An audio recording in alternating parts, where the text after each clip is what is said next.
Live edition of the Patriots Beat podcast here on the CLNS Media Network. I am Mike Kadlick from CLNS, joined by my partner, Alex Barth from 98.5 The Sports Hub. Alex, it's been less than 24 hours since we've been off these airwaves, and I already feel like we have so much to get to.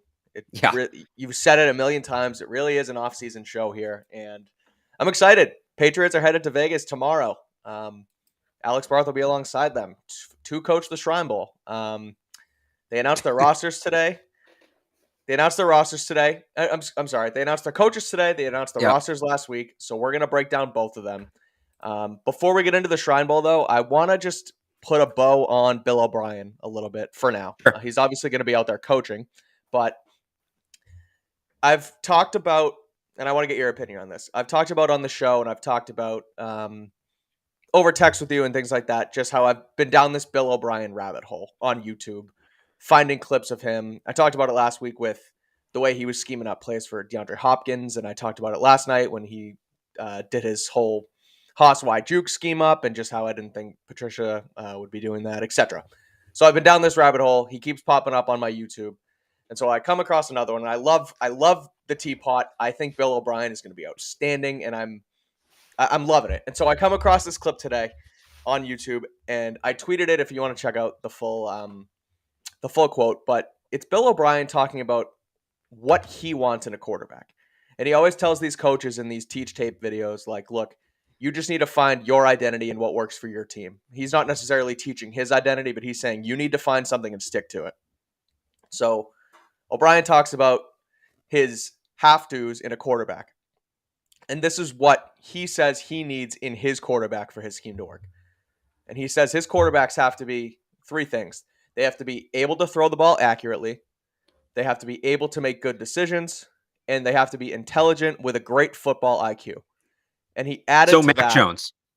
So that's what I was going to ask you, Alex. So he adds to that as a part of all those characteristics from your quarterback, he also adds that you as a coach, as an OC, and as a quarterback's coach, you have to train your quarterback and help them develop that great football IQ. I read those three things, and I read that last part from what he's saying, and I just think those three are Mac Jones, and it's what Mac Jones did not receive last year from this coaching staff. This one, across the Twitter sphere today, I got a lot of responses. Some people said, this is Mac Jones. Some people said, so this is not Mac Jones. So I want to get your reaction to this, because I thought this was, again, it perfectly sums up, I think, what Mac Jones is and what he lacked last year from the coaching staff. So I think it sums up what Mac Jones should be and Mac Jones can be. It's not who Mac Jones was last year, obviously, but you get to that last part. The coaches need to support the quarterback in growing. A lot of Bill O'Brien's offense is pre-snap. He's going to put in all these different options and things and protections and hot calls, and it's basically up. He gives the quarterback an answer to pretty much any defensive look. It's just up to the quarterback to decipher what the look is and call it out correctly. If the quarterback can do that, it's a nearly impossible offense to defend. Now, you need a quarterback that can and will call that out on a regular basis, and that's working with the quarterback and all of that. So in that sense, like, Mac's a perfect fit. It's just they've got to get on the same page, and you have to hope that Mac's confidence isn't too shot from what happened last year to go up to the line and make these calls. We talked last year, we would get asked all the time, why doesn't Mac have more say at the line of scrimmage? It's not, I think people misunderstand how, like, audibles and hot routes work because they see what it is in Madden. You can't, you wouldn't know this unless you are around the game the way we are. You can't get up to the line, realize you don't like the call, and then call a completely different play. It doesn't work like that. Right.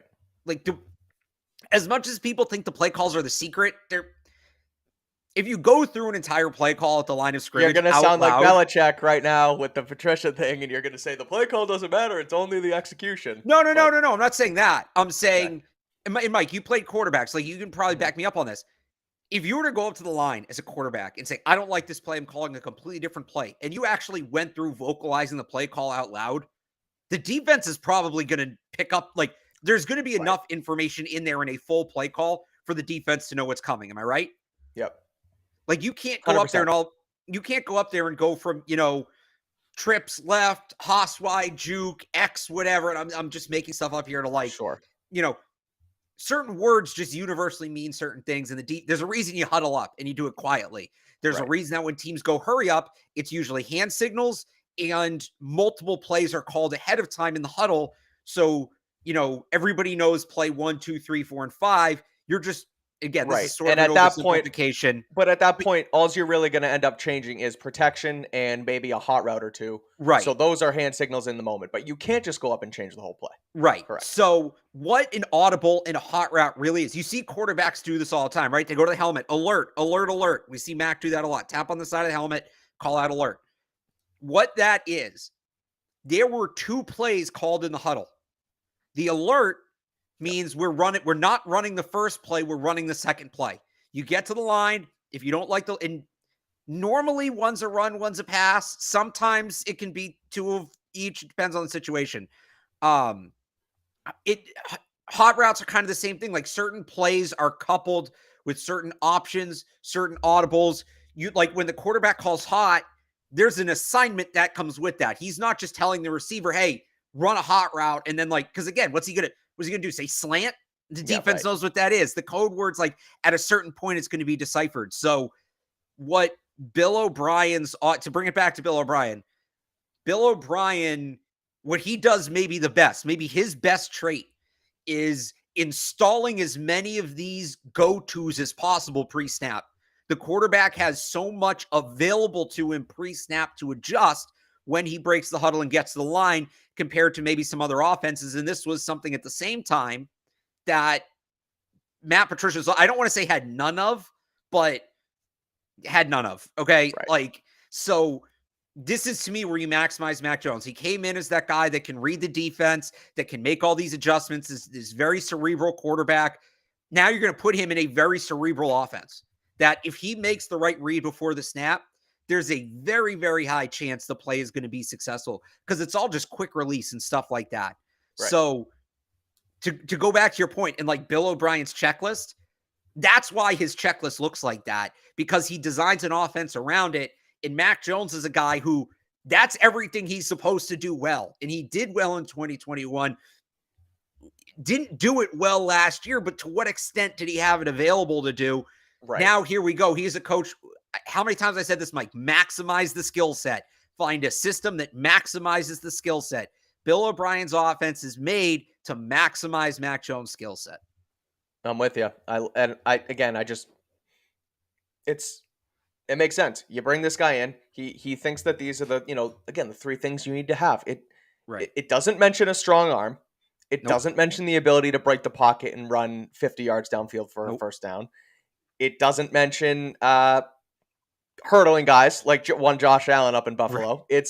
You need it above the shoulders. Quarterback is and always has been an above the shoulders position.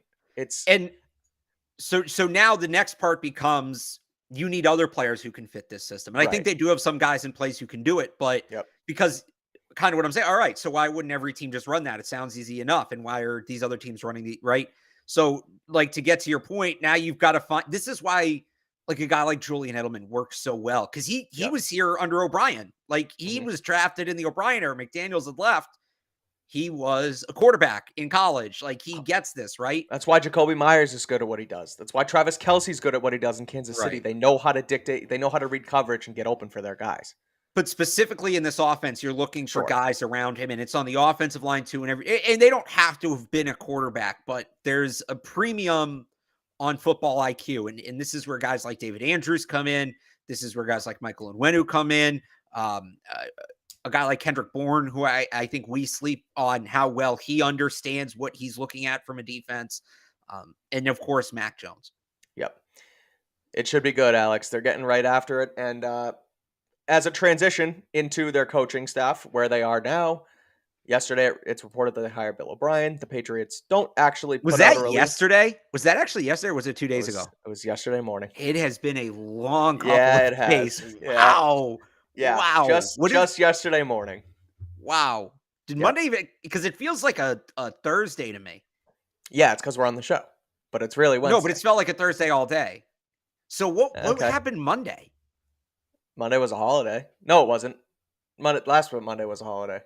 Because there was a story on Monday. Did nothing happen? I don't think anything happened Monday. I think that's why we pushed the show till today. Wild. All right. Or till Tuesday. But so yeah, not much happened Monday, but we've had a rapid 48 hours and a transition. The coaching staff was officially announced for the Shrine Bowl for the Patriots. We haven't talked much Falcons. I don't know if you want to get into their roster at all. They'll be able to work with them a little bit, but let's talk Patriots coaches because I want to get they into some of the players the Falcons are going to be coaching, but we yeah, don't need to get into the Falcons coaches. I like yeah, Arthur Smith, love Dean Pease. That's my thought yeah, on the Falcons coaching staff. easy Shout out enough. Dean Pease.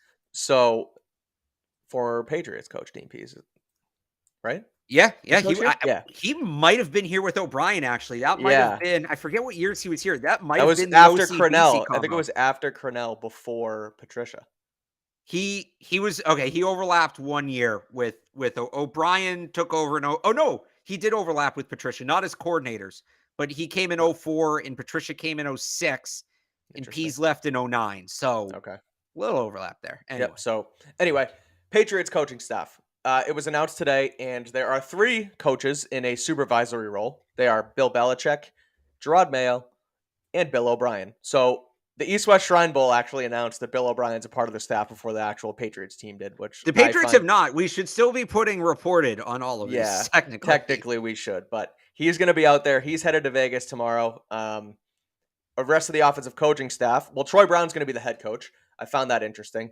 Ross Douglas is going to be the offensive coordinator and the quarterback's coach. And then on defense, Mike Pellegrino and Brian Belichick are going to be co-DCs. Pellegrino is going to work with the D-line.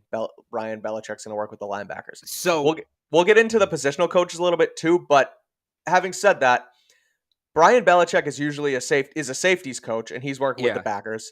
And Pellegrino is a secondary coach as well, and he's working with the D-line. So they've done a lot of shuffling around with this. Well, hang on. Let me put a pin in that real quick.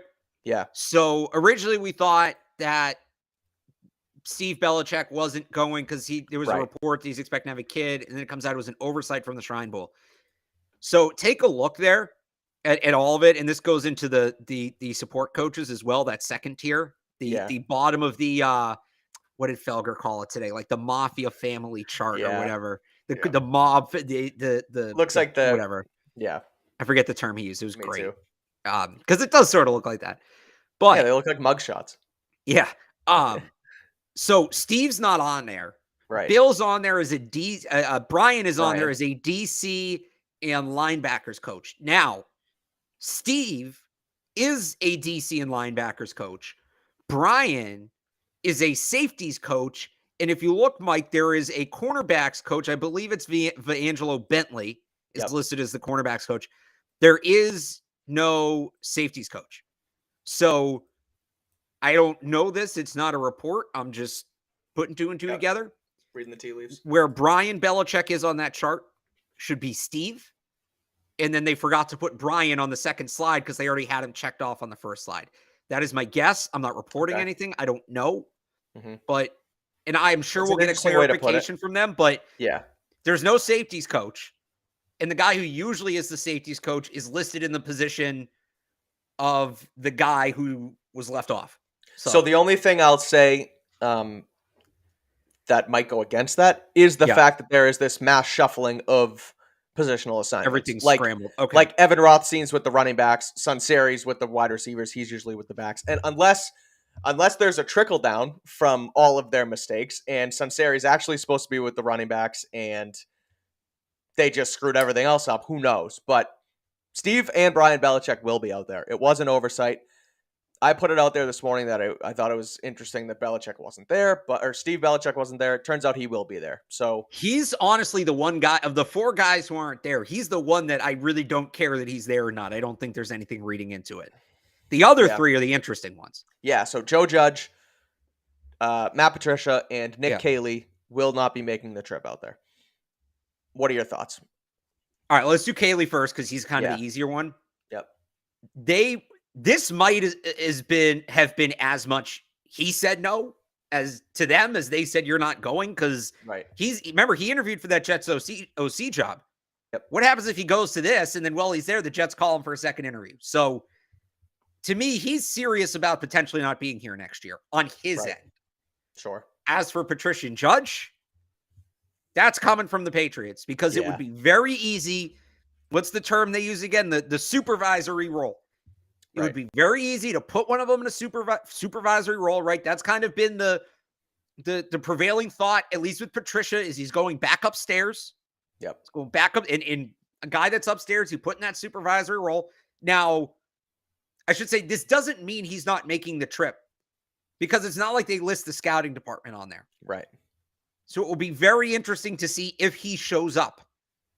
But what this tells me is that I'm not ready to jump to the point yet that he has been let go, or not let go, but he needs a contract. That he won't return. Yeah. Right. That he won't return. I'm not ready to get to that point just yet, because we could get there for the first practice on Saturday and he's standing there with the scouting department. Like, I wouldn't rule that out.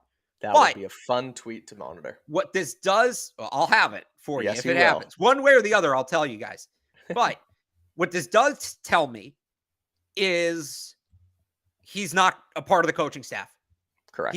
The whole, we'll move him back to defense, linebackers coach. If you promote Mayo, is he going to stay as the offensive line coach? Is he going to have a role on offense? Nope. He is off the coaching staff. Same for Joe Judge. Like, that's what this, and Judge, kind of the same thing applies. Now, there's a lot less precedent for kicking him upstairs. Right. He wasn't the GM in New York. I think Matt Patricia was. Or if he wasn't, it was the guy, Bob Quinn was there. Okay, but he had personnel say. Like, he had much more personnel say than Judge it works did. like this. Yes. Yeah. Correct. And he was upstairs in 2021. Patricia was here. Right. So I don't know, like, with Judge, it's a little tougher to read, or it's a little easier to read. Like, he's not a coach, and I don't know where else they're going to put him. He might just be gone. Yeah. But in the Patriots don't usually fire people. You just don't come back. Yeah. They don't announce, hey, and again, the soft season is different, but they generally don't announce if they don't need to, right? If the contract's expired, hey, we're not re-signing this guy. He's gone, right? We'll see he's signed somewhere else, if anywhere. Well, that's what's interesting. Go ahead. Sorry. I was just going to say, with Patricia, it's still up in the air. Well, that's right. Still up in the air with Patricia. And the other interesting part is Cam McCord, former special teams coach, or the special teams coach in theory, is still on staff, and he is making the trip out to Vegas. He is listed as a supervisor of the special teams, where Joe Houston is listed as a special teams coach. So I don't know where those would technically tier, whether Accord would be above that, but it sounds like one of those guys will be the special teams coach for this team. I don't know if they're going to keep it with Accord, but it's not Joe Judge. That's what I can tell. It's not Joe Judge. It's not going to be Joe Judge, and that's what a lot of us speculated. Here's what I would tell you is, so they do have assistants listed on here, right? Assistant offensive line coach Billy Yates, assistant defensive line coaches Joe Kidd and Keith Jones. They have Cam McCord as a supervisor, which is similar to the role they have Belichick, Mayo, and O'Brien at. Those are your coordinators, your head coach and your coordinators, right? I wonder if they just didn't put Joe Judge on the first graphic. And it's as simple as graphic design, because they could have made him special teams assistant. Like, and Joe Houston, who's usually his assistant, like. You mean Cam McCord, not Joe Judge. Cam McCord. Yeah. Okay. Sorry. Okay. No, that's fine. A lot of names flying around. I don't think they, like, Cam McCord's listed as that special team supervisor, where Mayo, O'Brien, and Bill are all also listed as supervisors. I think it's just graphic design. He didn't end up on the same spot on the graphic. Zoe said today he doesn't believe Cam McCord's getting fired. I tend to believe Zoe when he says those things. Yeah, me too. I've kind of given my spiel on this. I like Cam McCord. I really do. I find him fascinating to talk football with. He has a passion for the game. He has a deep understanding for the game, but somewhere between, and I think he's a great teacher, but there's a gap somewhere between teaching it. Like, coaching is about teaching. Right. Coordinator, there's another level to it. It's more administrative, right? You have to actually come up with the plan, put the plan together, and that there's a disconnect at that point, and the results back it up. They've been bad on special teams the last 2 years. So based on, like, I understand why they like him. Right. Based on the results, I can't imagine they like him that much, but I am at the point now, it's been long enough that he's still here, and maybe he gets a new role. I don't know what it would be, but, like, we can now, Patricia and Judge being left off this, especially Judge, kind of like I said before, we can now legitimately start asking, Are they no longer a part of the Do their organization? key cards still work? Do their key At cards one, still work? Are yeah, they Jamal Adams, right? right. Accord's still in the building. He's still going to be in the building. Somebody asked, and these questions come up, and especially the way I describe them. Wouldn't Accord be better as an assistant special teams coordinator, essentially a coach? Yep. Because that's what he's good at. Yeah, in a perfect world, he becomes a special teams assistant, but you're asking a guy to willingly take a demotion, and there's a pay cut that's coming with that. Right. Why is he going to do that? He'll go get work somewhere else. He's been in New England. He'll go be a special teams coordinator in college. Like, he'll be fine. Right. He doesn't need the Patriots that bad. So that would be a perfect world, but I just think you can't demote a guy like that. He's either your special teams. I think he's either your special teams coordinator or he's not here. And it seems like he's going to be here unless they're moving him upstairs. Or I don't know. Joe Judge was special teams coordinator. Then they made him wide receivers coach. So yeah, I mean, who knows what role they're going to put Cam Accord in, but I think he's here. I think so too.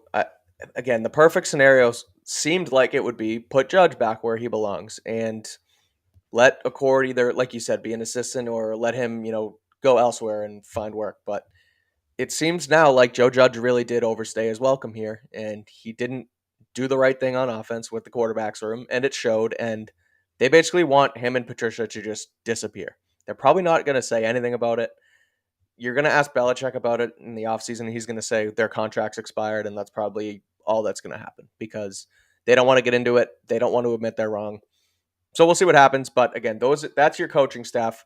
I like Belichick, Mayo, and O'Brien in those supervisory roles. There's much more of a hierarchy in this coaching staff than I have seen from them really since McDaniels left. It felt like on the offensive side of the ball, there was no coordinators. It was Bill's operation. On the offense, it was Judge and Patricia, kind of just waiting in the wind, sort of being co-coordinators, I guess. And then on defense, it was Mayo and Steve, who didn't really have an assigned place either. Now there's clearly a head coach of the defense, and a head coach of the offense, and I think that's a step in the right direction. Yeah. We'll see. But, yeah, no, it's that organizational flow chart, right? It feels like it's back. Right. So that's the coaching staff. Let's go position by position, Alex, through the Shrine Bowl rosters. We'll talk about a bunch of guys from each position. Sorry, can we get one more note in on the coaching staff? This is kind of a small one, but I think it's important. Yep, hit it. Troy Brown's going to be the head coach. Ross Douglas is the offensive coordinator and quarterbacks coach. Yep. Those are like, it's the Shrine Bowl roster, but like in theory, if you're building a staff offensively, those are the two most important roles. Head coach is an offensive guy, and then OC and quarterbacks coach. Mm-hmm. We went through that window. I mean, we're talking about last week, a week ago today. They interviewed Sean Jefferson. They interviewed Keenan McCardell. Are they going to do something different at receiver? It's Troy Brown's job in jeopardy. And Troy Brown's the wide receivers coach. Ross Douglas was the assistant. He was also the guy they were sending to all the big name wide receiver pro days last year. Like, I remember he was working with Jahan Dotson at Penn State. He was working directly working with George Pickens at Georgia. Like, he was hands-on for a lot of that. These are their two wide receiver guys. And they are front and center in the offensive operation at the Shrine Bowl. That tells me, I was kind of wondering over the last week, how exactly do they feel about these guys? They're bringing in Sean Jefferson, Keenan McCardell. Right. Whatever that was, I don't think it's worth reading into. Clearly, or maybe they were wondering and they talked to the other guys and they didn't get them and they said, all right, these are our guys going forward. We got to stand behind them. So we know they're high on Ross Douglas. I understand why, in terms of he played at Rutgers in Michigan. He played both running back and linebacker. It gets back to that thing where a good coach can coach any position. He has experience on both sides of the ball. Like Matt Patricia. Right, but a guy who actually played on both sides of the ball and has now been, I believe he started off, I don't remember started off as a linebackers or corners coach his first year here. And then last year he moved to wide receivers. He's been here 2 years and now we'll see where he goes. And then obviously Troy Brown is Troy Brown. He doesn't need me to read his resume, but it does feel like they are pretty strongly behind those two guys now when it didn't necessarily feel that way last week. Right. I'm with you. And when it came out too that Troy Brown was going to be the head coach of this team, I was like, oh, wow, they are going to stick around with him because, and it felt like, like you said, at one point, the guy they bring in would have potential to bring in their own staff. And look, I think if O'Brien wants someone here, he's probably going to get it. But it looks like they're going to move forward with at least Troy Brown and probably Ross Douglas in similar positions working with the offense. And they're just going to have an actual competent guy running the entire thing in Bill O'Brien. So that's your staff. They're headed out there tomorrow, and let's get to the rosters. We'll go position by position. We'll go offense first, then defense. But before we get into that, I do want to quickly shout out our friends at HelloFresh, Alex. It's HelloFresh.com/beat21. You get 21 free meals. It's a new year. We've all got those New Year's goals, and HelloFresh is here to help us achieve them. Skip the grocery store, and take control of your time and budget with these delicious recipes delivered right to your door. If you're looking for an easy way to eat well and save money this year, you can cut back on expensive takeout and delivery and get started with HelloFresh. You'll love how fast, easy, and affordable it is to whip up restaurant quality meal right in your kitchen. Skip the snowy schlep to the grocery store and stock up on HelloFresh today. Simply add items to your weekly order and they'll arrive at your doorstep along with your meals. Again, go to HelloFresh.com/PatsBeat, HelloFresh.com/Beat21. Use code Beat21 and you'll get 21 free meals and free shipping. Again, that's HelloFresh.com/Beat21. Use code Beat21 for those 21 free meals and free shipping. All right, it's Shrine Bowl time. Yeah. Here we go. This is the beginning of, I always say this, the draft at the end of the day is a numbers game. Yep. We are sorry to steal your thunder, Mike, but just to set this up, because this is your show too, baby. Let's get This is the beginning of the Patriots beat draft coverage. I know that's why a lot of people watch this show. Like, they watch this show for the draft stuff. Yep. More necessary than anything else. And that's not something I take lightly. It's not. I want to deliver for you guys. So, at the end of the day, the draft's a numbers game. Not every player we are saying the Patriots are going to take. But the more players you're aware, like, people always ask me, how do I follow the draft? Like, it's so much, and where do I start? Yep. I would say pick a team, pick a player, pick a conference, and just go, right? All right, I'm going to look, so for instance, Bryce Young. I'm going to look at Bryce Young. I'm going to learn a little bit about Bryce Young. I'm going to read about him for 10 minutes. I'm going to watch him. All right, now I have a baseline. Let's see who's the next quarterback. And just look at the consensus boards or whatever. If you just need names, right? Or just look at people's rankings or whatever. All right, I learned about Bryce Young. And then you can go, all right, well, now I want to see some other quarterbacks because to see how it stacks up. Or, I want to see some other Alabama players. I like what I saw. And then you get into the Alabama players. Oh, I like this Alabama wide receiver, but this interesting matchup with this corner. And you just kind of build it out. It's a numbers game, because what the draft is really all about is how the players relate to one another. And what I mean by that is, X player is good or X player is bad doesn't mean anything. There are guys that one year are like, okay, this year is a perfect example. Last year to this year, Kenny Pickett was the top quarterback on the board last year. First round pick. If you put him in this class, second or third round pick, probably. Yeah. Just because it's all relative. Fifth or sixth guy, right. It's all about just getting as many players as you can in the data bank. And then you just sort of say, oh, all right, I think this guy's ahead of this guy. I think this guy's ahead of this guy. Don't try to do it overall. It becomes very hard to compare corners to offensive tackles. Like, you can just go by big boards are tough. Big boards are tough. You can't really have a big board. I do. So I do my big board is essentially like 15 big boards at all separate positions. That's how I do it. Yep.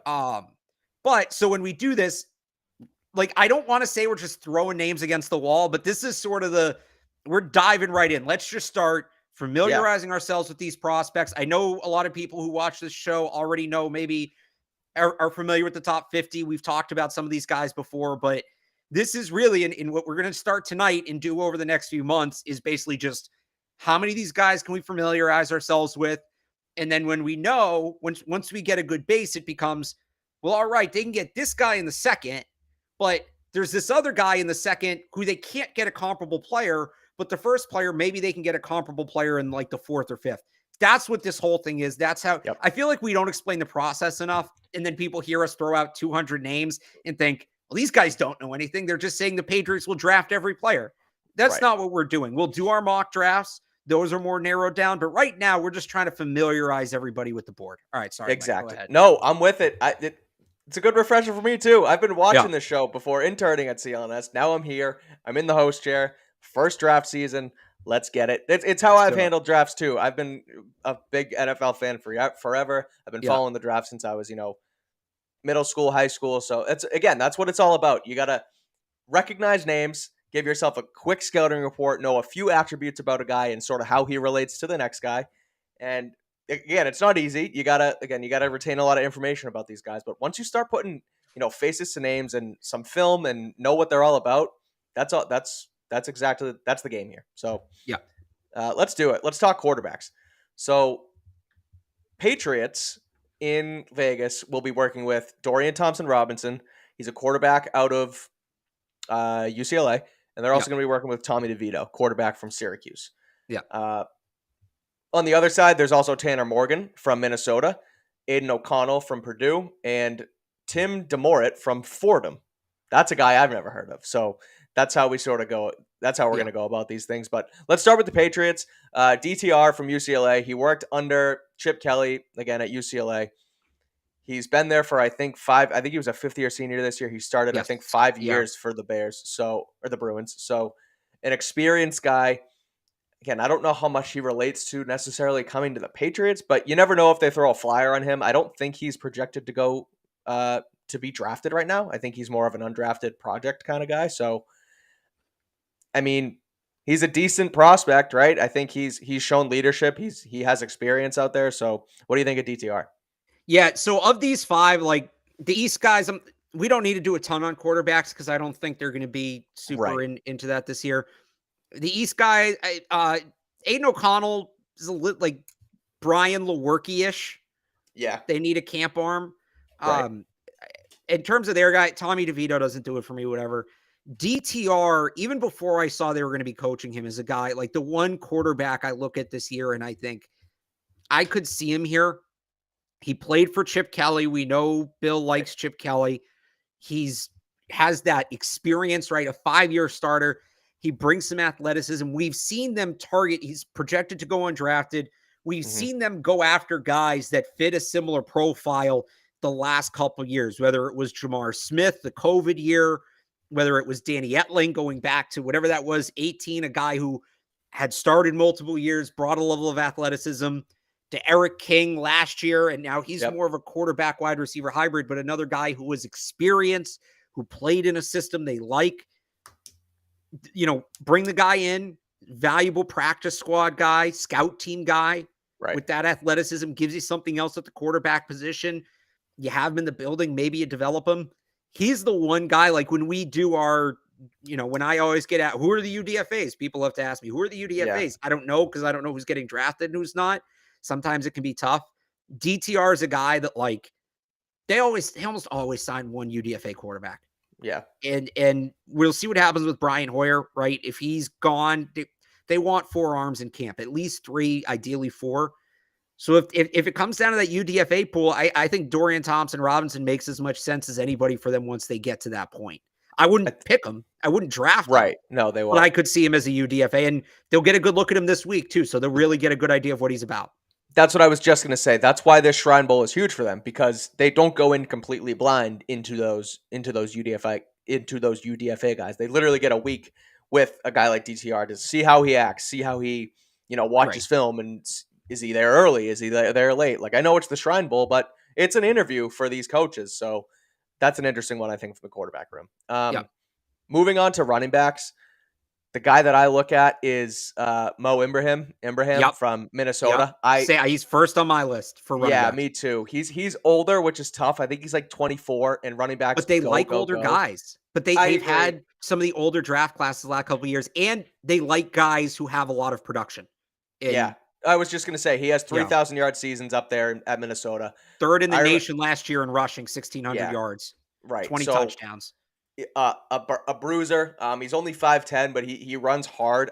You flip on college football on a Saturday and look at the Fox of the Big Ten game, and it was like Tanner Morgan throwing the ball and Ibrahim just running guys over all the time for that team with PJ Fleck. So I like him. As I don't know necessarily where he's projected to go, but I mean, like the Shrine Bowl, you look at a team like the Falcons too, even, who they don't Yeah. really have a bell cow running back. They have a guy in Tyler Algier who they use, but if they like a guy like Mo Ibrahim too, I think that he's a really solid prospect to be at the Shrine Bowl.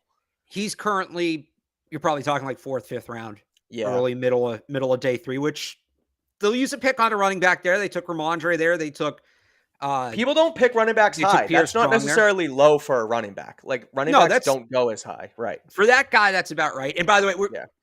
we're going through every position. This has nothing to do with the needs, and we're going to hit every position.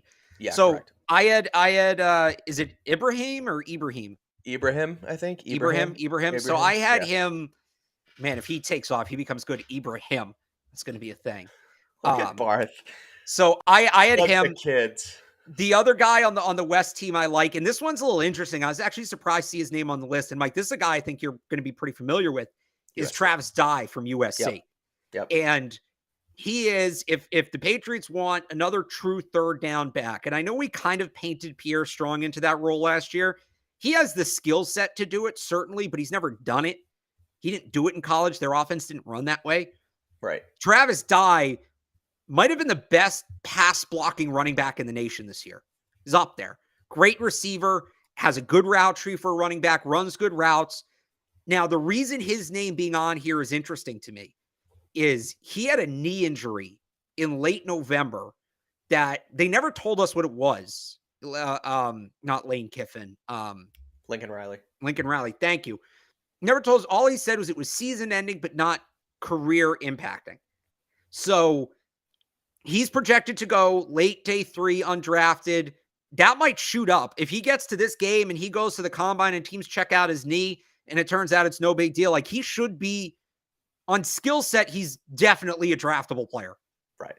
And if the Patriots, maybe he'll be on the field, maybe he won't, but they're going to get a chance to talk to him. They're getting a chance to pick his brain. See what he's a guy. Yep. Yeah, he's a guy I think makes a lot of sense for them. Again, it comes down to where's his knee at. A lot of good names in the chat, by the way. Deuce Vaughn, Eric Gray. We'll get to those guys. This is just Shrine Bowl players. Shrine Bowl, yep. I'll give you one guy on the East team too, Mike. And we're just hammering the Pac-12 right now. Tavion Thomas from Utah. 6'2", 238. Just Derrick Henry. Tough dude to tackle. Like runs hard. He was in JUCO for a little bit, came back. He's one of these guys that has like an expansive football background, loves the game. He's expected to go late, maybe undrafted. You want a goal line back? You don't want to burn out Ramondre in the goal line. You just want an absolute wrecking ball of a human being. I'll take Tavion Thomas in the 7th round. I think he was a team captain too. Like he's got the head for it. He just another guy that like we tier it, right? Who are the guys? Bijan Robinson is at the top of these tiers. Now they're not going to use their 1st round pick on a running back, so Bijan Robinson's out. You get a little further down, you get down to like Sean Tucker's, the next tier. Dwayne McBride and Ibrahim are kind of that next group. Izzy Abadakanda from Pitt, and you keep going, and I put Tavion Thomas further down, and then you really go down there, you get into like, I don't even know some of the guys further down, but like that's right. So Ibrahim and Thomas, comparable players. It's just how much do you want to invest if you want to bring in that guy? Right. I see in the chat running backs are a dime a dozen, hard to find. I don't necessarily agree with that. And not to call out the chat, but just looking at running backs, I feel like running backs in the draft have been very much plug and play across the league over the last few years. You look at guys like Alvin Kamara, who was a 3rd round pick. Le'Veon Bell, I think, was a 3rd round pick. Like a lot of these guys, like they're not premier picks anymore. And maybe I don't think they're a dime a dozen. I think it's a plug and play position, but they're draft guys because you draft them, you don't re-sign them. And so that's why draft running backs are so ginormous. You should not pay a running back on their 2nd contract. And that's why I know they took 2 running backs last year. Right. If Damien Harris walks, you need a 4th. Like running back is a numbers game. You don't need to spend premium assets on running backs, but we saw it this year. You need the depth. You need at least 4, probably 5 running backs to get through a season. What's so funny? The guy responded to me, and I read his comment wrong. They're not hard to find. You're right, Snap Time. I'm sorry. I apologize. Yeah. Take a lap. That's on me. You do need the numbers. You're correct. You can't have too many running backs. So, again, maybe this goes back to the tiers. All right, well, Damien Harris gone. You need a 4th guy. Well, I would like them to have somebody a little more certain behind Ramondre. Give me Muhammad Ibrahim. Maybe you're sitting here thinking, man, they just need a body. All right, now it's Tavion Thomas, right? That's kind of where. But if Damien Harris leaves, I'm just not sold on J.J. Taylor. They need, Right. and maybe it's Ty Montgomery. I keep forgetting about him. I don't know what his deal is going to be, but they should have 5 backs in camp. Yeah. I'm not saying, And if you take Tavion Thomas the 7th round, it doesn't need to make the team, but they should have 5 backs in camp. yeah, I'm with you. So I guess let's do it. He's on the graphic for a reason. He's a wide receiver. He's probably the best prospect at the Shrine Bowl, I'd say. Best offensive. Best To me, offensive it's between prospect. him and Travius Hodges-Tomlinson. Those are the two Okay. premier players in this. And unfortunately, they're on different teams, Right. so they're only going to go against each other once in the game instead of 3 times in practice. But Right. But so it's Zay Flowers, Boston College, wide receiver. Everybody, by the way, fun fact about Zay Flowers, every single Patriots fan who doesn't watch college football discovered Zay Flowers as a draft prospect. Every single one of you, pat yourselves on the back. You are the one who figured out Zay Flowers might be a good player. So shout out to you guys. Yeah, good stuff. But no, I've loved Zay Flowers. I mean, for the last 2 years, 3 years anyway, just because I was a Phil Dracovic guy when he first came here. I thought that he could kind of do something in Chestnut Hill. Unfortunately, it didn't happen. But he and Zay Flowers' repertoire was outstanding. An Eagles legend, dominated the ACC. He's an elite route runner. He's quick twitch. I saw a film breakdown of him the other day, and he kind of reminded me of Antonio Brown, just of how fast he plays. He's got a great catch. He has very sticky hands. Yeah. He's just a stud. He jumps off the page. He's only 5'10", so a little on the shorter side. I don't know if he's necessarily a fit for the Patriots, depending on where they want to go, but he's going to shoot up these draft boards. They're going to have a lot of time with him this week, and we'll see what happens. But I would love him here because it's a great story, and he's the best prospect. He's the best prospect in Vegas this week. So I have Zay on my list too. I do see a world in which he becomes a Patriot. I think he can be a guy in the NFL. Okay. I don't know that he's becoming the guy.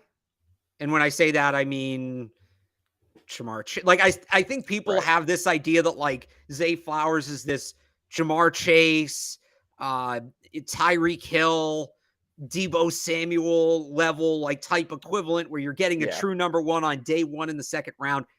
I think there is a guy in this draft that fits that description, oddly enough. Now, he's a bit risky. That's Kayshon Boutte. Yeah. He's not participating in this bowl, but, like, if they get, like, if they use a 2nd round pick on Zay Flowers, you're really asking a lot from him. And I think he's a good prospect. I just don't know that he's going to be that good that quick.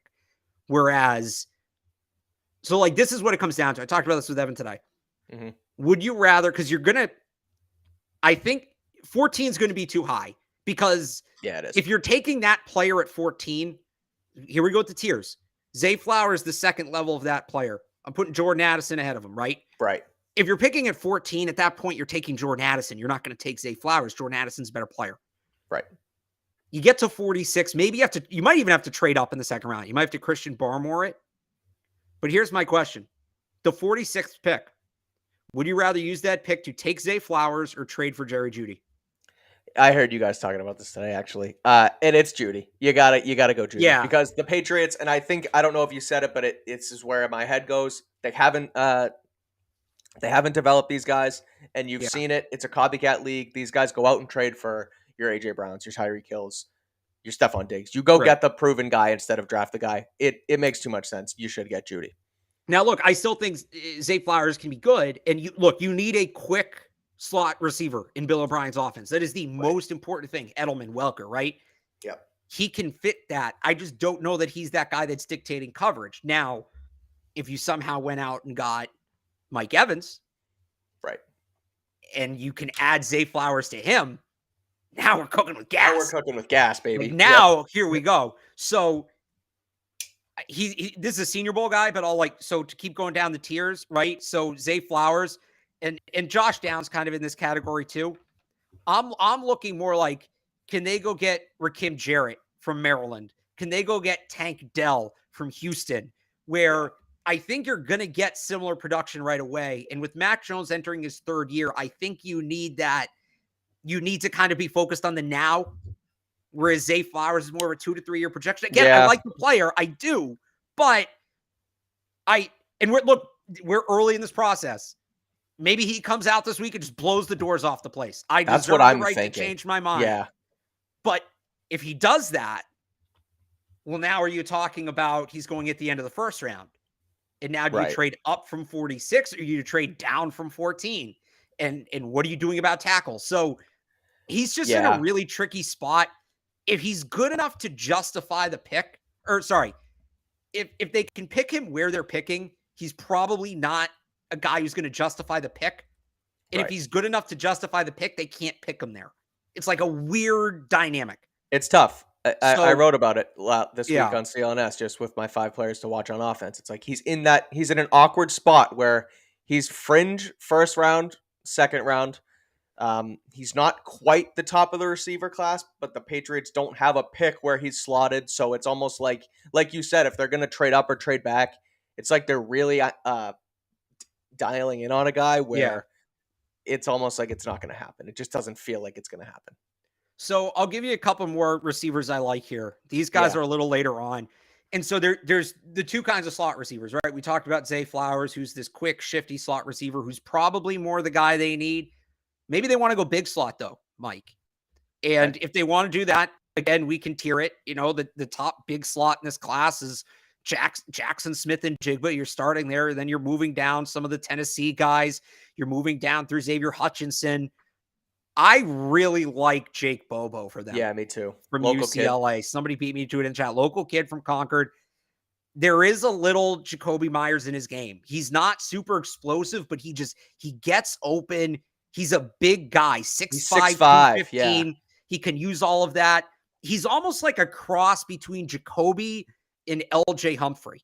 Whereas, like, I could almost see him in that hybrid tight end role, but with more receiving responsibilities than Humphrey had. He's not a guy who's going to give you a lot after the catch. He's not super explosive, but he will get open. He's not the most Jacoby Myers adjacent player in this draft. That's Charlie Jones from Purdue. We'll get into him down the road. But, I mean, that's, you know, if they miss out on Charlie Jones, like if they just want a one-for-one replacement for Jacoby Myers, Jake Bobo could be that guy. And then one other guy, honestly, just a guy I'm a huge fan of. I don't know that they're going to draft him. So Bobo's supposed to go like 5th round, 6th round. Bryce Ford Wheaton, Mike, I think I've blown you up about this guy. West Virginia, balled out in the backyard brawl, balled out in like every rivalry game West Virginia had. Big game player, 6'3", 225, jump ball artist. He's an artist, Mike, when it comes to 50-50 balls. The problem is, as a receiver, he doesn't do much besides that. Yeah. This is a guy you're taking in the 7th round as a UDFA, turning into a red zone threat. The one other thing he does bring to the table, though, Mike, he is excellent on special teams, especially as a gunner on the punt team. He has a knack to get down the field. And like he did this 2 or 3 times this year where he got to the returner just as the ball got there, hit him simultaneously, legal hit. It's a fumble. West Virginia gets the ball back. They're going to need to replace Matthew Slater if he retires. That's Matthew Slater's role. Like Schooler replaced Justin Bethel. I know we think Schooler's here to replace Slater. Well, Bethel left. So, and by the way, Flowers, Bobo, Bryce Ford Wheaton, all working with the Pats. Yep. He's also just, I mean, he's so fun to watch. You just watch Bryce Ford Wheaton. There's like a 10-minute compilation on YouTube of him just mossing guys all season. So, personal favorite of mine. Don't know if he's as realistic as the other guys, but somebody I'll be watching. So, one other guy I want to get to that the Patriots are working with is Dallas Daniels, Jackson State. Worked with Dion. He was Shedeur Sanders, who is now the quarterback at Colorado. That kid's a stud, too. I don't know who watches. You might watch some Jackson State out there. Well, you'll see him at Colorado this year. Right, you'll see him at Colorado. I'm just saying, you know, Jackson State finds their way. They went 12-1 this year.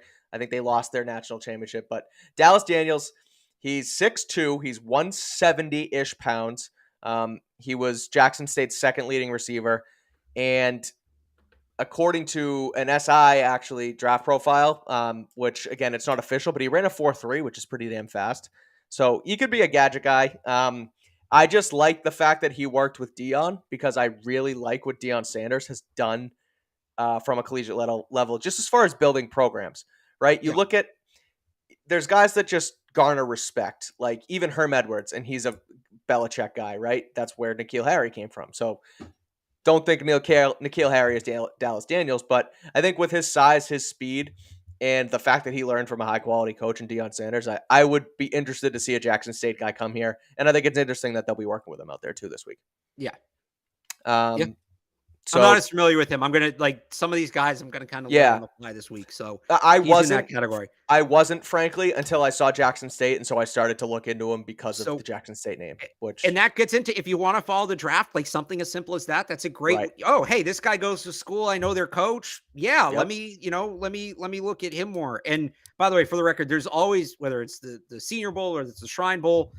There's always like I go into this week and I have like my 20 guys, and I'm like, I didn't possibly miss anybody. These are all the guys worth watching. right. And one of my 3 favorite players is a guy that wasn't even on my radar. Like I'm trying to remember who it was from the Senior Bowl last year. I think it was Jalen Watson, the corner from Washington Okay. State, who's with the Chiefs now.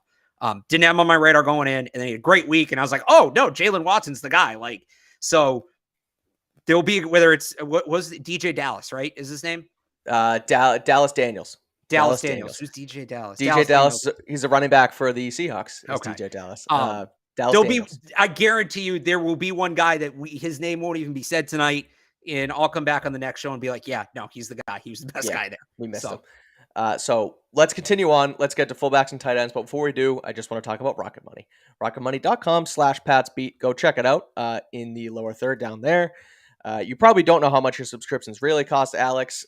Nearly 80% of Americans have subscriptions that they completely forget about. Most Americans think they spend around $80 a month on subscriptions when actually it's closer to $200 or more. It could be an Amazon Prime account, Hulu, ESPN Plus, whatever it is, they're draining your bank account. You could be wasting hundreds of dollars a month on subscriptions you didn't even know you were paying for. I don't do that anymore, though, because I now use Rocket Money, used to be known as Truebill. The app shows you all your subscriptions in one place and then cancels for you whatever you still don't want. They'll even find subscriptions you didn't know you were paying for, and they could find out that you are actually double charged for a subscription. So you use the app, you put in all your info, and if you want to cancel something, there's a big fat cancel button. You click cancel, and Rocket Money takes care of the rest. So get rid of those useless subscriptions with Rocket Money now. Go to rocketmoney.com/PatsBeat. Seriously, it could save you hundreds of dollars per year. That's rocketmoney.com/PatsBeat. Cancel your unnecessary subscriptions right now at rocketmoney.com/PatsBeat. All right, let's get back to it. Tight end, fullback. There's 2 guys. I think I talked about them last week when the rosters came out, but I want to get back to Jack Coletto again. He's a tight end / fullback, and I just think that he's very versatile. Tight end / fullback / linebacker. He played linebacker at Oregon State for the Beavers. So a guy that plays all over the place, could come in as a special teamer. You just look at versatility, and it's like it screams Patriots. And he won the Paul Hornung Award for the most versatile player. A bunch of Patriots did that in the past. Marcus Jones, Jabril Peppers. Yeah, so I think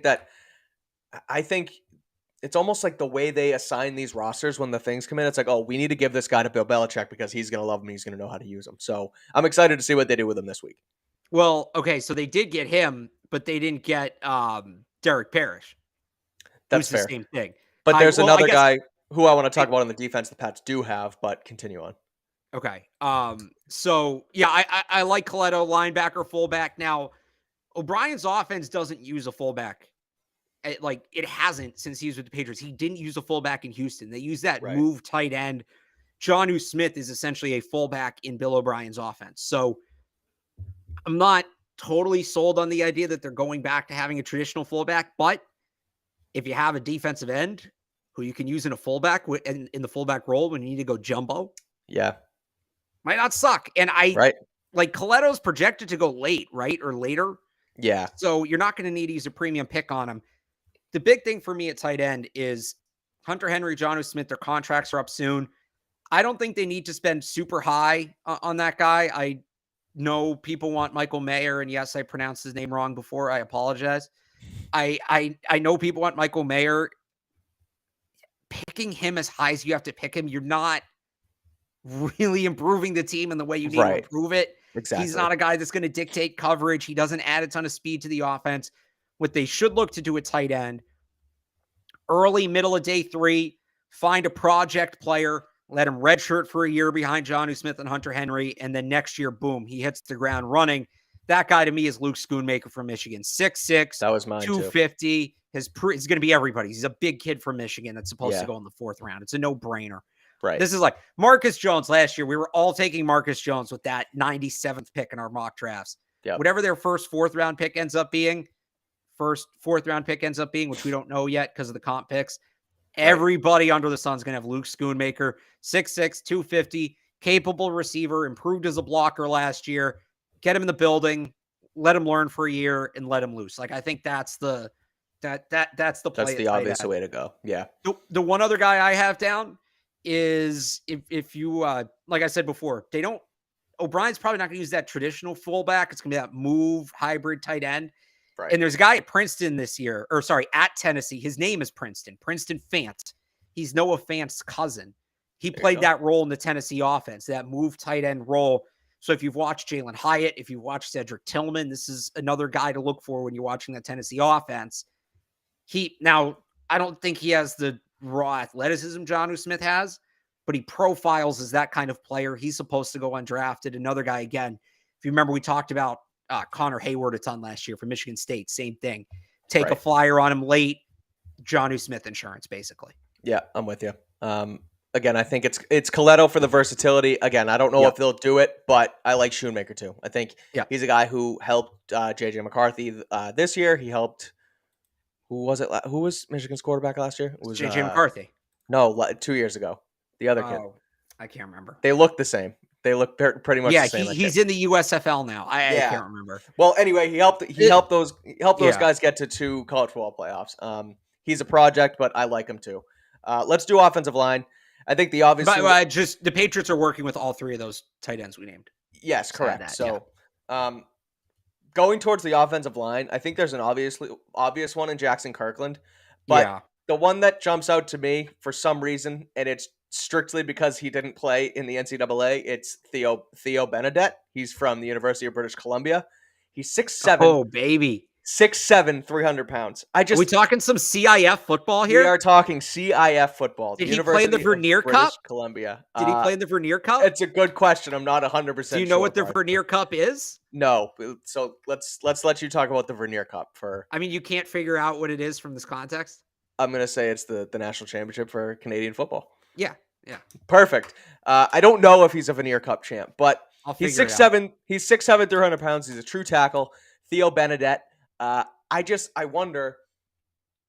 They always go against the grain. They never will just take the Paris Johnson at 14 like we all expect them to do. They like, frankly, a guy like Sebastian Vollmer, a guy like Nate Solder, just these big guys that you can put outside. Trent Brown, 6'7", too, like a big guy that you can work with who's an athlete, and I think that's Theo Benedette. It's under the radar, again, because he played Canadian college football, and I think the Patriots love just being funky like that. So I think keep an eye on him, especially because they get to work with him because he's on the West roster. By the way, UBC has not appeared in the Vernier Cup since 2015 when they won it over the University of Montreal. So, look, I watched that one. Yeah, they'll go for Canadian football players. Drew Desjardins, remember last year they signed from the CFL and he didn't play NCAA football. He played up there in Canada. They had another lineman too, like years ago. Yeah, that came from the CIF, a defensive lineman. I can't remember, but yeah, I mean it's something they could do. I think outside of Kirkland, Patriots. At this point, we're talking about them doubling up on guys. Yeah, is he a guy they take in addition to taking a tackle in the first round? But I don't expect Theo Benedette to come in and be their starting left tackle, but someone to be a reserve guy potentially. I could see it. I'll talk about Kirkland a little bit because I liked him. Kirkland. Sorry, I liked him last year coming out when we were talking about tackles and we were going through all those fringe first round guys like what was his name from Western Illinois, the kid who went to the Saints. It was nasty. Here's the problem. I've removed all of last year's draft names from my head now. When we were talking about it and you plug in this year, Trevor Penning, Bernard Raymond, Daniel Fulele, we were talking about those guys, right? Jackson Kirkland, Northern Iowa, right? Penning? Northern Iowa. What'd I say? Western Illinois, whatever. Jackson Kirkland, I know, right? Jackson Kirkland was supposed to be in that group, and that he was an all Pac-12 left tackle at the University of Washington, and then he had an ankle injury, and he was basically like, well, I can't do the combine. I can't do the Senior Bowl. I'm going to go back to school and do another year and like ensure him a first-round pick. Then Washington's offensive line kind of fell apart, and they ended up moving him to left guard. And it wasn't because he was failing at left tackle. It was the only combination that worked. So guy in a draft year moving from left tackle to left guard, team player, check that. But he had a great year at left guard. Really good year at left guard. But now the question is, okay, is he a guard long-term? Is he a tackle? I mean, he's built to play guard. I have it here somewhere, 6'7", 340 pounds. That's not really a left tackle in the NFL. Maybe it's a right tackle. Right now, he's kind of a fringe day 2 pick. It's going to be really interesting to see what the Patriots do with him this week. Do they play him at guard? Do they play him at tackle? Do they play him at both? Screams Isaiah Wynn to me. Which tackle spot do they play him at? He's not in consideration at 14, but if they do go with a receiver, if they do go with a corner and they trade that second round pick, now he's a guy you're talking about as being one of the top tackles available when we get into the third round, right? So if they see him as a tackle, if they see him as a guard, not so much. Now, maybe he falls further and they see a guy that, hey, he can play tackle, he can play guard. We had no offensive line depth last year. Let's just bring him in as a jack of all trades, 6th offensive lineman. Let's bring him in as Adrian Waddle. There are so many different ways his projection can go. And I love players like that. And following them, I wouldn't draft exclusively those players, but they're fun to follow. Yeah. Let's see how it goes from this week, because this is when it starts. And yeah, there's going to be a lot to talk about with him. The one other guy I'll throw on is Dalton Wagner. He's kind of budget Jackson Kirkland. He was supposed to also come out last year, would have been like a mid-round pick, went back to school. Now he's supposed to be a late pick. Just 5-year starter. Like, there's no real ceiling. He's a solid offensive lineman. He's a guy you're going to have around, and they need depth. You're not drafting him to step in and be left tackle, but if they've already taken a tackle, right? Because let's say Yadni Kajust doesn't come back either. So Trent's gone. Isaiah Wynn's gone. Yadni Kajust is gone. Marcus Cannon's got, like, you need bodies. There's going to be there's going to be turnover in that room. And I don't know that they want to load up on rookies, but he's a guy that, like, if you need him to spot start a game, yeah, you can probably live with that. You like that one from the chat? So the comment says Alex is like an incognito Patriot scout. The irony of that is the Patriots actually have a notoriously small draft board. The players that they deemed, most teams are a couple hundred players. Yep. The Patriots draft board, in terms of players they deem draftable, is reported to be like around 80. So interesting. I run it up as a numbers game. Now, I probably become as familiar with as many players as they do. Like, the guys that are on that board, they dive way deeper into than I have time to. Like, if I were to dive that deep into players, I'd get to maybe 5 or 10. And you wouldn't sleep. Right. I also don't have access to those players like the Patriots do. So, like, Nakobe Dean's a perfect example. We're all thinking Nakobe Dean should be a first-round pick last year. He falls to the 4th round. Turns out he had a shoulder injury that none of us knew about. I would have had him as draftable. I'm wondering why the Patriots don't. Suddenly, okay, that makes sense. But that is an interesting thing to know, just for some background. The Patriots draft board is notoriously small. It doesn't really help you project one way or the other. It's just an interesting thing to think about when you go through this. They are thinking about less players than you are. They know about more players than you do, but they are seriously considering drafting less of them than you probably are, or than I probably am. They narrow. Right. Let's head over to defense. Defensive tackle. There's a guy that jumped out at me. I watched some of his film. He went to UT Chattanooga. He's a great pass rusher. Devontra You're taking us back to UT Chattanooga. Yeah, Nuga, baby. I love it. Shout out T.O. Devontra Maxwell. Shout out T.O. Shout out Cole Strange. Yeah, that too. That's fair. Sorry. That's a good point. Yeah, I don't think they're going to go first round with UT Chattanooga. That's like remember the Sean McVay video with him and UT, because that's how I say now. UT Chattanooga to the first round. Yeah. How I say it now. UT Chattanooga. I like it. Well, hey, Devontra Maxwell. He's a high quality. The Patriots front is already really solid with Lawrence Guy, with Dietrich Wise, with obviously Christian Barmore. Yeah. When they bring Uche and Judon off the edge, their front's high quality. So you're not looking to, you're always looking to improve that, but you don't need to go first round, second round, even third round really for your front. But Devonta Maxwell, he's a very high quality pass rusher. He was the SoCon Player of the Year this year. He has UT Chattanooga and the SoCon's career sack record with 37 and a half. So he gets after the quarterback, I think, for a rotational piece. He's a high quality athlete. He's raw, but he's a good pass rusher, and I think that's a huge attribute from a defensive tackle. Okay, I'll give you a guy the Patriots are working with first. I actually didn't go with any true nose tackles. Okay. Guy I really like from Pittsburgh, Habakkuk Baldonado, 6'5", Come 260 again? defensive end. I think it's Habakkuk, Okay. Habakkuk. Sure. Habakkuk Baldonado. He's Italian. Oh. 6'5", 260. He led the From team in Pitt. sacks. Okay. So he led the team in sacks last year with 9.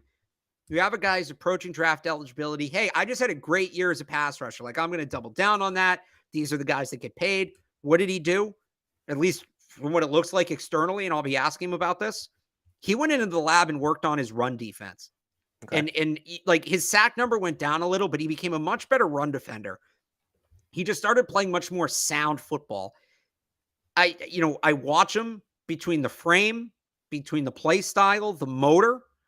From what I've seen, his is a guy his teammates absolutely love. Reminds me a little bit of Dietrich Wise. Okay. Can play, is going to be an end, but if you need to play him in the interior in some passing situations, like obvious passing situations, can maybe get away with it here and there. I always find these guys interesting. I mentioned he's from Italy. He's only been playing football for about 5 or 6 years now. Okay. And you can tell he's still learning the game. There's still a lot of room for him to grow his game. So projected to go early on day 3. I love the base. I think he has good upside. It's a position they can coach. And they're going to be working with him. He's a guy, like I said, we're kind of just throwing names against the wall. This is a guy that I'm saying, all right, this is somebody I really think they're going to narrow in on. They don't traditionally draft Pitt players. That's the one thing working against me, although Narduzzi does a good job defensively. Yep. But I like Baldonado. I'll give you a couple on the other team too here real quick. Dante Stills is a defensive tackle from West Virginia. I've been waiting for this guy to declare. I had him on my list 2 years ago, and he keeps going back to school. He's a defensive tackle, 6'4", 290. He's like Christian Barmore light. He's one of these athletic, quick, interior pass rushers. You're going to put him on the field on third down. He comes from an NFL bloodline as well. As dad played in the league. Take a guy like that in the 6th or 7th round. Just, when Barmore got hurt, they dropped off a little bit. And they had Daniel Aquale, but he's a free agent. So say like a Daniel Aquale replacement, right? Late on day 3. Dante Stills from West Virginia is a guy I like. And the other one I had under defensive line was Derek Parrish. I don't know if you wanted to talk about him. I thought you mentioned that before. No. I was talking about someone else on the. Okay, so Derek Parrish is he's a team captain at Houston, and we know they love Houston now, right? 2 guys last year play defensive end, linebacker, and fullback. We talked about it with Coletto. Like they're going to like those guys. He was hurt all of last year. So again, we'll see. It's kind of like with Travis Dye. We'll see what his participation is, but he'll be there. They'll talk to him. He's on the other team, but they'll talk to him. So he's a name to know. So quick one on the defensive line / edge really is Truman Jones from Harvard, just because he's a Harvard guy. You talk about locally 6'4". You're really narrowing in on the small schools here. I like that. You got to do it. It's the Shrine Bowl. It's the Patriots. I mean, there's talent everywhere. I just think local kid, 6 sacks this season. He's 6'4", 240, so a little light, I guess, but he played there for 4 years, I believe, 14 total sacks. But then getting into linebackers and where you were going with the versatility, Boston College, local again, Jaden Woodby. Yeah. He played. He was a defensive back for the Eagles under. Why can I not think of their head coach's name now? Hafley? Jeff Hafley, defensive guy. So he was a defensive back there. He had 79 tackles during his 5th year this year. He's 6'2", 220, but he's transitioning to linebacker. So that another thing that screams versatile. Like you look at Kyle Duggar. Kyle Duggar, if you put on a few more pounds, could play linebacker in this league. They look for guys like that, guys who can switch from sort of a front 7 to back to the backfield. That jack, they call it like the jack of all trades, the jack basically. So they might look for a guy like Jaden Woodby. Again, just you look at local connections with Belichick and Halfley too. So that's my one linebacker that stood out was Woodby, and he's on the Patriots team too. For the guy who just mentioned lacrosse in the chat, wait until we get to the Senior Bowl. I have one for you. But Okay. I had Muhammad, I think it's Diabate from Utah, transfer from Florida, 6'4", 222. They keep trying to get this like athletic coverage middle linebacker, right? Whether it's, drafting Cameron McGrone, signing Raekwon McMillan, trading for Mac Wilson. McGrone's gone now. Wilson and McMillan are pending free agents. So Diabate, I think, is the closest to that on their team. Again, 6'4", 222, day 3 pick. He needs to be a more consistent, like, rusher. Like, he can cover. He needs to be more consistent against the run, rushing the passer to really fit into that role, but a guy they'll get a chance to work with. I love 2 of the linebackers on the other team for them, Mike. I'm bummed they're not working with these guys. One of them is Robert Beal from Georgia. Another Patriots trend here. They like guys that they'll target guys who are highly thought of out of high school, like 5-star high school recruits who maybe don't pan out in college, and see if they can tap into that. Yep. Michael Onwenu was a guy like that. J.C. Jackson was the number 1 recruit in his class at one point. I don't think he finished there. I think he finished second or third, and they maximize these guys. So Beal came into Jack Georgia. Jones was like that too. Jack Jones, another one. It wasn't performance-wise, but it was for off-field stuff. But yeah. J.C. Jackson's kind of the same way. It's not always performance-wise. Right. Robert Beal went to Georgia, was this highly touted edge rusher. He'd be an outside linebacker for the Patriots and, get after the passer. And he never, look, it's a tough defense to crack. You talk about all the talent there. He never got beyond a rotational role. He did have some flashes, though. Like he's real quick on that first step. Real quick. That's a guy that, hey, we can get him on day 3. He was a highly touted recruit. You bring him in, if you're going to lose Josh Uche to free agency or whatever. So that's a guy I think they look at. Highly touted high school recruit who didn't pan out in college. And now we go the complete other direction. The guy that flew under the radar in high school and balled out in college. And that is Caleb Murphy from Ferris State. He won the Cliff Harris Award this year for the best non-D1 player in college football. The last 2 winners of the Cliff Harris Award before him, Mike, were Kyle Duggar and Sam Roberts. What do those 2 guys have in common? Roberts, by the way, also was in the Shrine Bowl last year. Yep. So, Ferris State's D2. I get the numbers are inflated. I don't care what level you're playing at. 25.5 sacks in 15 games is impressive. Yeah, it's ridiculous. Like, there's something there. I'm not saying he's going to do that in the NFL. Right. And I haven't seen a ton of him because he's at Ferris State. This is a guy I'm going to be watching very closely this week. He's like, there's something there. I don't know what it is yet. But look, they've taken the last 2 Cliff Harris Award winners, and now they're up close and personal with this one. He's a name to know. He's a name to have on the list. All right. I like it. Before we wrap with the secondary and a kicker, I do want to quickly talk about LinkedIn, Alex. It's linkedin.com/beat. If you just give me a second to pull that thing up on here, if I can find it. There we go. LinkedIn.com/beat. These days, every new potential hire can feel like a high-stakes wager for your small business, and you want to be 100% certain that you have access to those qualified candidates that you deem available. And that's why you have to check out LinkedIn Jobs. LinkedIn Jobs helps you find the right people you want to talk to faster and for free. We use LinkedIn Jobs here at CLNS Media, and we truly can't recommend it enough. It's super easy to post your job. Then you just add the listing and the purple hashtag hiring frame to your LinkedIn profile to spread the word that you're hiring. We're now into January, and it's the perfect time to add that right team member to start your 2023 strong. It's why small businesses rate LinkedIn Jobs number 1 in delivering quality hires versus leading competitors. LinkedIn Jobs helps you find the right qualified candidates you want to talk to faster. Post your job for free at linkedin.com/beat. That's linkedin.com/beat to post your job for free. Terms and conditions apply. LinkedIn.com/beat. Okay. Corners. I know there's a guy you want to talk about who was a college football playoff participant. But I quickly want to do Jalen Williams from Indiana. Okay. Because boundary corner is a need for this team. Yes. And there's a lot of big corners in this class and at the Shrine Bowl. So there is. Williams is 6 feet, and it looks like he may measure a little under that. He just doesn't feel that tall. Jalen Mills bigger than he is. Yeah, he plays bigger than he is. Like Jalen Mills is 6 feet. He plays bigger than that. Yeah. So Jalen Williams kind of reminds me of that. He's aggressive. he gets to the ball and he doesn't get beaten coverage very much. He's like a high quality coverage defender out of Indiana. Watched him on a few Saturdays. He defended Marvin Harrison Jr. actually relatively well a couple times. So I just think, again, depending on where they go in the offseason, right? We look at that number 14 pick and we talk about offensive tackle, wide receiver, boundary corner. Depending on where they go, I look at Jalen Williams as a guy that you could at least bring in here day 2, day 3, and use him as a developmental piece because they're really good at developing this position already. So Jalen Williams from Indiana is my guy. All right, I'll give you a couple big ones before I get to who I think is one of the most fascinating prospects in this class. On the Patriots roster, Miles Brooks, Louisiana Tech, 6'2", 198, transferred from Stephen F. Austin last year. Was excellent most of the year, allowed just 37.7% of the passes his way to be completed. Track athlete, so he can move. It's kind of like how I felt about...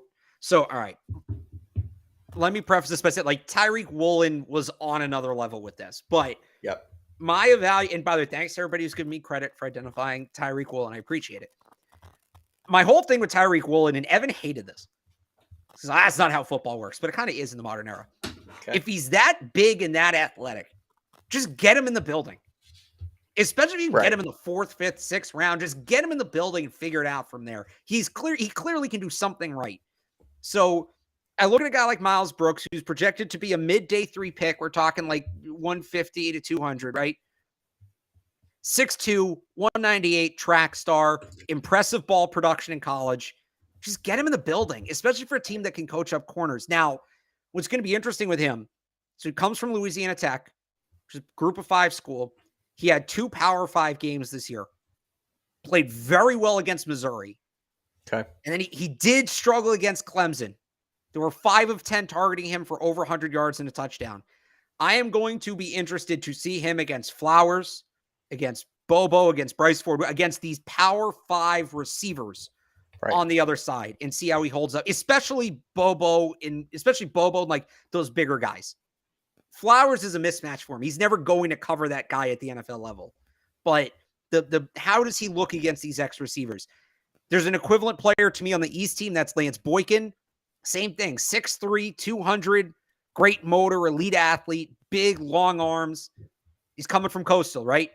Yep. How does he match up against the top talent? And if he looks good enough with that build, with that athleticism, just get him in the building.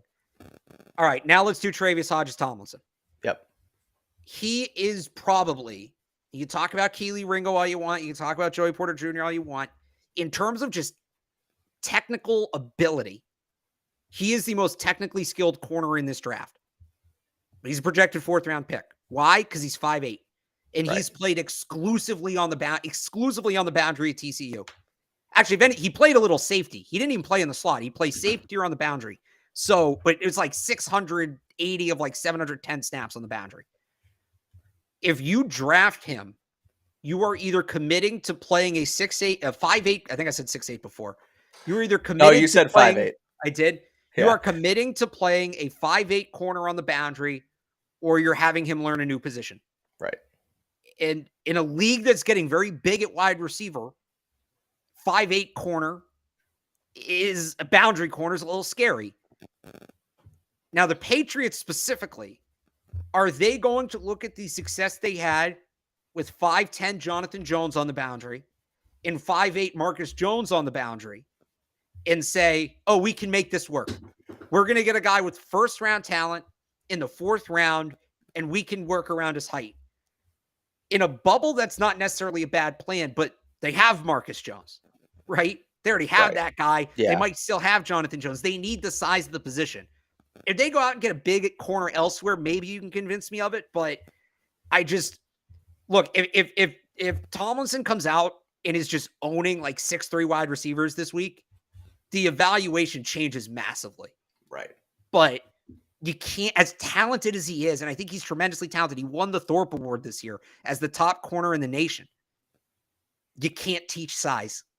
So it's going to be very interesting to see how his development plays out here.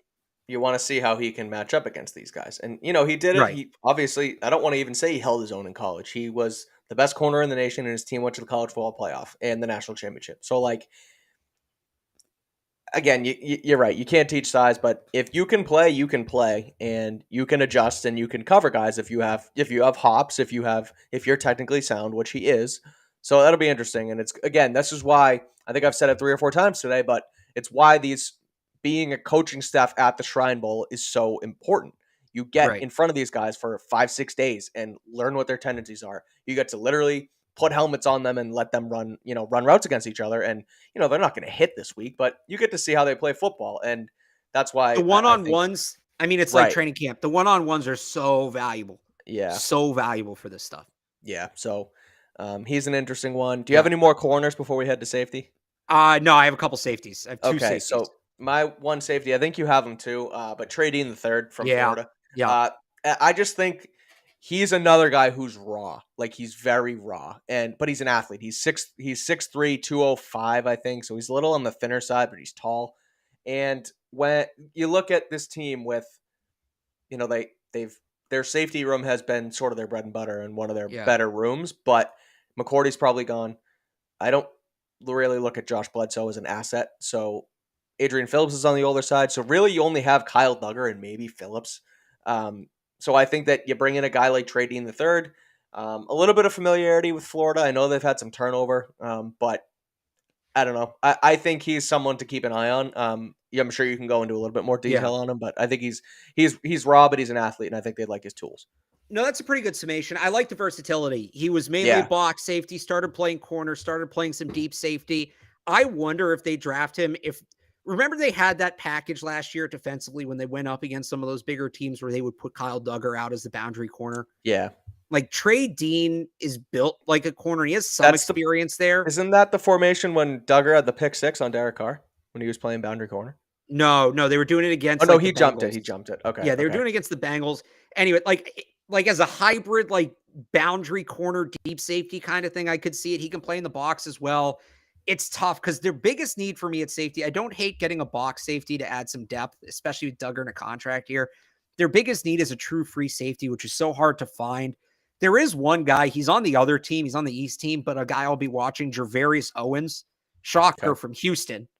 Kind of really all in on the Houston program here, but they're going to be a Power 5 program in a year or 2 years. Yeah. Really good athlete, has the athleticism to play single high. So I wish he was on their team because he looks like a Patriots safety. He looks like a Patriots free safety, and he's a guy I think that they would like a close look at. Yeah. One thing I'm going to ask, and I don't know that I'll get an answer to this when I'm out there, and this could tell us a lot. I don't know how they pick the teams. I thought East-West was literally guys from East colleges and guys from West colleges. It did used to be that, but you have UCLA, Jake Bobo with BC Zay Flowers on the same team. So that's out the window. Yeah. I don't know if like the Shrine Bowl just, all right, one here, one there, one here, one there, or if the coaches have a say in who they get. That would because it would be really interesting if like Bill was like, hey, let me work with this guy. Hey, let me work with that guy. Yeah. So I'm going to try to find that out when we're there. But this is one where like, I bet if they had a choice, the Patriots would have liked to work with Jervarius Owens. Just a hunch. Yeah. I guess I'm looking at names and positions right now, just at the rosters, and you look at Christian Eisen from Rutgers. They like Rutgers guys. No, so here's the thing. That's kind of an anomaly. Like they haven't drafted a guy from Rutgers in over 10 years. But they're always around. And like you look at I mean, even Greg Schiano when he was here, like that's seem to thing. So it's back now because Schiano's back. When Schiano wasn't there, Bill wanted nothing to do with Rutgers. Yeah, right. So, like you said, Schiano's back there, so we'll see what happens there. But that's an interesting one from safety. Specialists, I know Jake Moody, Michigan kicker. I think he was a 2-time All-American. So he's someone I don't know where they're at with Nick Folk. He's getting up there in age, but he's still been consistent. So they could look at a guy like Moody. And then Michael Turk, the punter from Oklahoma, too. That's who they're working with, I believe. So those are names to keep an eye on because they're going to be in the market for a punter as well, you would think. With the Bailey suspension, I don't think that's going to end well here. So, but what are your thoughts on the specialists? Yeah, Moody, the biggest thing with him, they like guys with experience kicking in inclement weather, right? They chose, what's his name, the guy with the tattoo over Ty Rohrwasser, thank you, over it's probably a better way to refer to him, but they took him over Yeah. Tyler Bass. They took Yep. him over Goggles. It's a long show. Yeah. Blankenship, Rodrigo Blankenship, because Yeah. those two guys kicked in the South, and Rohrwasser didn't, right? Right. So same thing. They went with Nick Folk when they had all those free agents because he kicked in New York for all Right. those years. So there are some other good kickers in this draft, but Moody, Noah Ruggles would be the other one from Ohio State. They've kicked in that bad weather. As for Michael Turk, dad played in the NFL, or I think it's his uncle, actually, sorry, played in the NFL, but 47.2 yards per punter in his college career. That's the most by any college punter since 2000. Kid's got a boot. Yeah, he does. We'll see how well he can control it. I'll have my stopwatch going. Oh, yeah. But both of those guys are, they're going to need both positions. It's guys they're getting a close look at. I think the other punter is from Wingate? The other punter is from like an NAIA school. Yes, Wingate. Ethan Evans. Yeah, and who's the other kicker? Do you have it there? Andre Smizin from Sisman. Yeah. Sisman. All right, he's from Syracuse. He kicked in a dome, so you can write him. They're not drafting a dome kicker, but these two, the two on there, they got the two that realistically I think they would be more interested in, in Moody and Turk. Yeah, I agree. That's another one that you think maybe they have a say in their roster, right? Because a guy in Turk who it was Matt Turk, didn't he play for the he played for a bunch of teams. Yeah, but the Ravens were one of them. And that's one where, here we go. Oh yeah, no, they drafted the teams. Bill, the first two guys he made sure he was working with, right? He let the Falcons get these other guys. He took Moody and Turk. He wanted to work with them more than anybody else. Oh, that's good stuff. I would not put it past him. Maybe not this year's Bill that seemingly had the talking to from Robert Kraft and said, we need to bring in this and that. But a couple years ago, Bill would probably pick a kicker over a guy like Zay Flowers. So there you have it. I think that's our roster analysis. We just went about an hour and a half here on Patriots Beat. So I appreciate you guys all listening to us rant and rave about these guys. That's what happens during draft season. I was going to say, these are going to get longer and longer, and that's okay because this is an off-season show. So we appreciate you guys sticking around, populating that chat, and learning with us, frankly. So Alex is heading out to Gillette State, to Gillette in the morning. To Vegas. To head out to Vegas. Yeah. Heading to Vegas this week. So follow him on Twitter, @RealAlexBarth. You can catch all his coverage for 98.5. And Patriots.com. So, me and Evan will be doing daily podcasts for Catch 22, starting on, maybe there'll be one Friday. We're not sure. We have to kind of get the schedule, but Saturday, Sunday, Monday for sure. And then probably Tuesday. I know some of you have found our show on YouTube and I appreciate that. Just because of the setup and we're on the road, it's going to be audio only. So they'll all be there. You just have to go get them on Patriots.com or really subscribe to Catch 22 podcast, wherever you get your podcast. But yeah, we'll be there daily. And at some point I'll be back with Mike to recap it all. Yep. I was going to say, I am covering it virtually. I got some credentials from the Shrine Bowl. I was going to say, did you do the virtual credentials? Yeah. So I'll be breaking down some practice. I'll follow me on Twitter @Mike Kadlick. I'll do a bunch of breakdowns there. Following along with, the coaches interviews and the players interviews as well. So make sure to keep tabs on us. We'll have you covered there. And then when Alex is back, we will recap what happened out there in Vegas. So again, thanks for listening. Big show. Good stuff. The off season's here. Good stuff. We'll be back next week. So again, follow us on Twitter, read our stuff, 98.5 CLNS. And we'll be back next week to talk about the Shrine Bowl. Thanks, guys.